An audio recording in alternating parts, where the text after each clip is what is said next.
भारत की आबादी 130 करोड़ से अधिक है और जब भी राष्ट्रमंडल या एशियाड के अलावा ओलंपिक खेल होते हैं तो भारत को गोल्ड मेडल के लिए भारत तरस जाता है। अगर हम तालिका देखें तो ओलंपिक में हम 10 मेडल तक नहीं पहुंच पाते, एशियाड में 25 को ज़्यादा पार नहीं कर पाते और राष्ट्रमंडल में हम संघर्ष करते हैं। इसी को देखते हुए प्रधानमंत्री मोदी ने खेलो इंडिया प्रोग्राम लॉन्च किया, जिसके तहत हर प्राइमरी और मिडिल स्कूलों में स्कूली बच्चों को खेल सामग्री भिजवाई गई।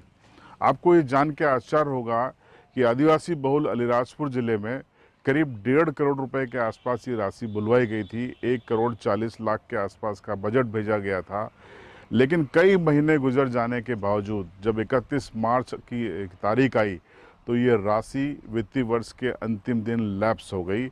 यहाँ के जिम्मेदार अफसर खेल सामग्री ही नहीं खरीद पाए। जिले में कुल 6 विकास खंड है, जिसमें सोंडवा, कठीवाड़ा, अलीराजपुर, जोबट, उदयगढ़ और चंद्रशेखर आज़ाद नगर हैं। और इस खेलो इंडिया मिशन के तहत सिर्फ उदयगढ़ विकास खंड के सभी प्राइमरी और मिडिल स्कूलों में जो करीब 300 के आसपास हैं, वहाँ खेल सामग्री क्रय की गई है, खरीदी गई है। सर, हमारे विकासखंड में 288 पीएस है और 51 एमएस है। शासन की गाइडलाइन के अनुसार एसएमसी द्वारा स्वीकृत करके जो बिल आए थे उसका भुगतान मैंने किया है। साथ में प्रमाणीकरण भी मांगा गया था, वो भी मुझे प्राप्त हुआ और बिल अनुसार मैंने भुगतान किया है। कायदे से एसएमसी यानी साला प्रबंधन समितियों को ये खरीदना था, लेकिन सभी जानते हैं कि ये सारे निर्णय आजकल जिले से कर लिए जाते हैं। ये प्रैक्टिकल बात है। तो उदयगढ़ के अलावा जोबट के 30 से ज़्यादा स्कूलों में ये खरीदी हुई। बाकी स्कूल जोबट के भी छोड़ दिए गए, लेकिन अलीराजपुर, कठीवाड़ा, आज़ाद नगर और सोंडवा, ये 4 वो विकास खंड थे। और ये हम कहें कि आधे से ज़्यादा जोबट तो करीब 4.25 ऐसे विकास खंड थे जहां पर ये खरीदी नहीं की गई। यानी प्रधानमंत्री मोदी के सपनों को अफसरों ने ही कुचल दिया। पीएम मोदी चाहते थे कि खेलो इंडिया मिशन के तहत स्कूली बच्चे ये सामग्री से स्कूल परिसर में खेलकूद करें, जिससे उनके मन में खेलों के प्रति भावना जागे और आगे चलकर वो देश के लिए खेल सकें और अपना नाम और देश का नाम कर सकें। लेकिन अफसरों की लापरवाही ने ऐसा कुछ किया कि ये 1 करोड़ 13 लाख रुपए की राशि अलीराजपुर ज़िले में लैप्स हो गई। ये एक बड़ा सवाल है कि जिम्मेदार जिनकी जिम्मेदारी थी कि वो ये देखें कि इस राशि से खरीदारी हो, सही तरीके की खरीदारी हो, सही सामग्री स्कूलों में पहुँचे और सही तरीके से बच्चे उसका इस्तेमाल कर सकें, लेकिन जिम्मेदारों ने आंखें मूंद ली। जिम्मेदारी कलेक्टर की भी बनती है, जिम्मेदारी तमाम अफसरों की भी बनती है। दिलचस्प बात यह है कि जब हमने इसकी पड़ताल की कि आखिर ऐसा क्यों हुआ, जो तथ्य निकल के आया जिससे कोई कैमरे पर बोलने को तैयार नहीं है, वो ये है कि अधिकांश सप्लायर ये दबाव बना रहे थे कि एडवांस में उनको भुगतान कर दिया जाए और बाद में वो सामग्री दे देंगे।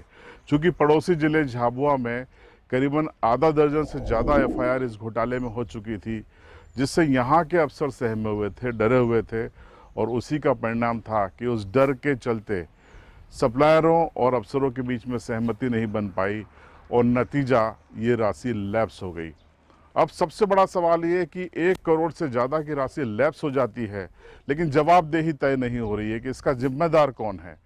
कल हमने कलेक्टर साहब से पूछा था, उन्होंने कहा उनके पास इस बारे में कोई जानकारी नहीं है, डीपीसी से बात करिए। डीपीसी ने कहा कि राशि स्टैंड बाय पर है।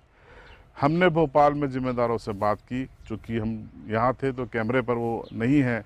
उनका कहना है कि राशि लैप्स हो चुकी है। अब इस सब का जिम्मेदार कौन, ये सबसे बड़ा सवाल है। और क्या ये भी एक घोटाला नहीं है कि स्कूली बच्चों के हक के लिए जो राशि आई उसका प्रशासन इस्तेमाल नहीं कर पाया और वो राशि लैप्स हो गई।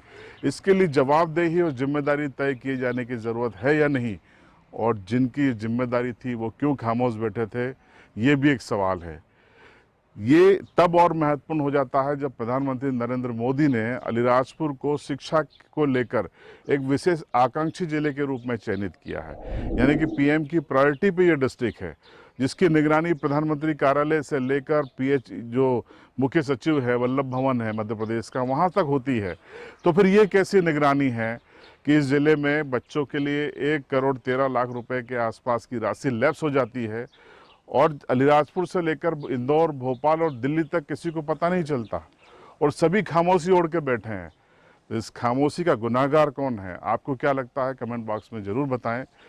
चैनल पर अगर आप नए हैं तो चैनल को सब्सक्राइब ज़रूर करें और बेल आइकन ज़रूर दबाएं।